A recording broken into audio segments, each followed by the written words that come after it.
All right, let's welcome in the Powerhouse panel on this Wednesday morning. Sarah, Alex, thank you very much. We start with, from the Independent Women's Forum, former New York Congresswoman Nan Hayworth, Project 21 National Advisory Board member, radio and podcast host Christopher Arps is with us, and former Principal Deputy Press Secretary at the White House under President Trump, Hogan Gidley, back with us this morning as well. Want to play you a soundbite from Joe Manchin yesterday. A lot of times reporters in and around the Capitol sort of catch him as he's walking from, office to office or around the building. They caught him yesterday and told him that Bernie Sanders wants him to be primaried in West Virginia, and Kyrsten Sinema is going to be primaried in her home state as well. Take a listen to what he had to say.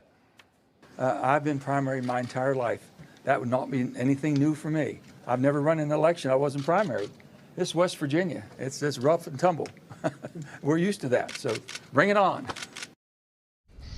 Nan Hayworth, former member of Congress, being primaried is nothing new in politics. There's nothing unusual about that. But how unusual is it when you've got majorities in the White House, the Senate, and the House of Representatives for somebody from your own party to demand that you're primaried? Bernie Sanders is a Democrat. He at least caucuses with the Democrats. He and Angus King might claim to be independents, but we know he's the most progressive of progressive Democrats. And he says that Kyrsten Sinema and Joe Manchin, who, by the way, aren't running for re-election in 22. They're not up until 2024. So we got 3 more years. He says both will be primaried. How weird is that? Well, the Democrats are having a meltdown and a gigantic tantrum, certainly on the part of the progressives. Joe Manchin has nothing to worry about from Bernie Sanders. I mean, it is laughable. Bring it on.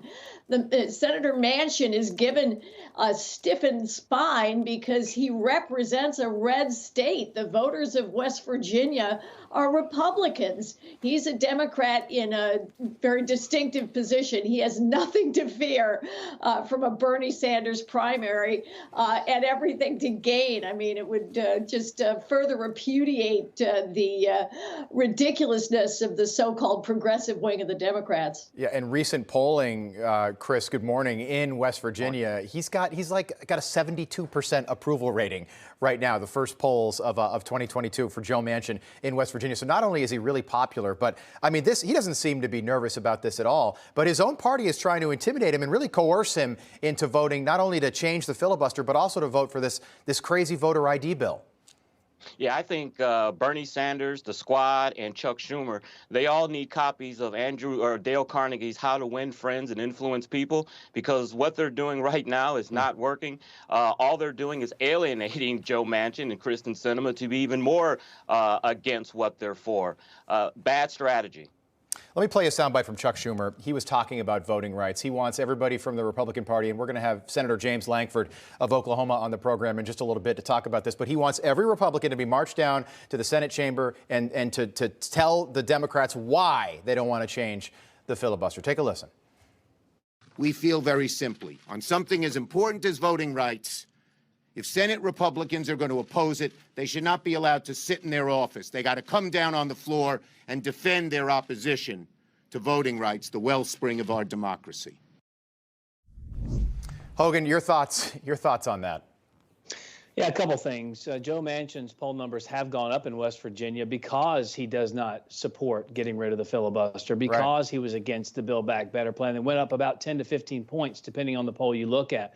Also, if Chuck Schumer wants to hear how people should feel about the filibuster, maybe he should listen to his own words from just a few short years ago when Democrats used it more than 300 times, far outpacing that of what the Republicans used as well. And there's a misnomer out there that is very frustrating to me, and that is a minority is holding up this agenda.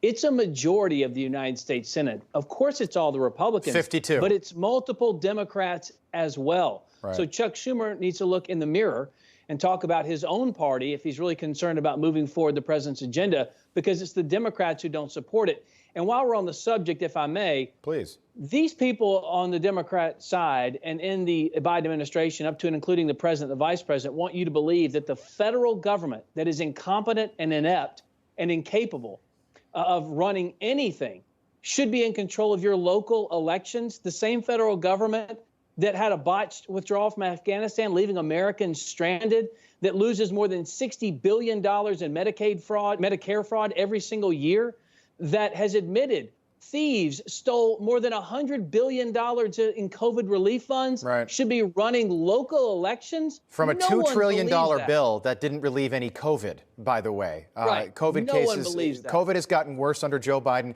That's not speculation or hearsay. That's not heresy on Newsmax. That's just a fact. That's just a fact by whatever metric you want to use. Okay, that is a fact. Nan, I want to play you a soundbite from Ted Cruz. He's got a podcast and he's got a theory. And I thought this was interesting because there's no way the filibuster has changed as long as Sinema and Manchin are no votes on it. And that also holds true for this voter ID bill. Ted Cruz says that Chuck Schumer's afraid of getting primaried by people like maybe AOC. Take a listen. Now he's trying banana Republican doomsday for democracy, to use the Schumer words. Why?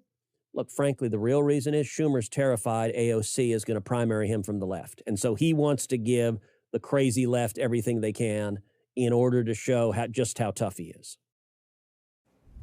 All right, Nan, just your reaction. And also, when would an announcement by somebody like AOC typically come? Here we are. It's almost February 1. Yeah. Yeah, well, it would come pretty quickly, I'm sure. Right. It should imminently. As I mentioned before, the money and energy in the Democrat Party are on the side of the ascendant so-called progressive left. And that is the pressure on all of these Democrat leaders. Senator Schumer has, I think, a very secure position in New York. But there is no question about it. Some of the Democrat retirements we're seeing on the congressional side may indeed also be because they fear being primaried by people who are more progressive, and they also fear being in a minority next time around. So this is a real, uncontrollable force, if you will, or very difficult to control force, is a real problem for Democrats because the policies are going to take, they're steering the plane right into the mountain, basically. Right. But it sounds like they're going to have to crash land before they, get any resolution. Chris, I know you're a Cardinals fan. I can see the famous arch behind you there out there in St. Louis. I'm reminded of, when they say somebody's got a really bad batting average, I think it's below like 200. It's below the Mendoza line. That's Chuck Schumer. He might be popular, to Nan's point, in the state of New York, but he can't get anything done. He's got a terrible batting average. And Joe Biden's going to get up there at 4 p.m. today and hold his first press conference solo in the East Room since March 25th. And he's going to have another loss to talk about because the filibuster's not going to go anywhere today. Your thought? Yeah, filibuster's not going anywhere. Build Back Better is dead. It's not going anywhere. I really don't see what the president is going to be able to tout today at his news conference. Maybe he'll talk about Russia and Ukraine and what's going on there.